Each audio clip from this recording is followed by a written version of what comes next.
Aku pesen marang sira tetya marang wong tuwa nglairake luwih rekasa tetya mringkang kuwasa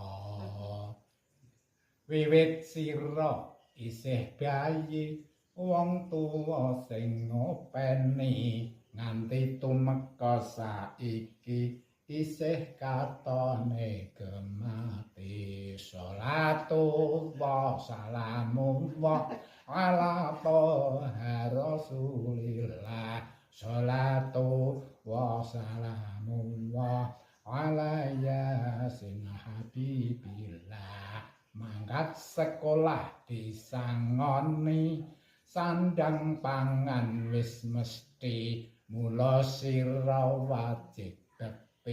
bangun miturut ngajeni sholatu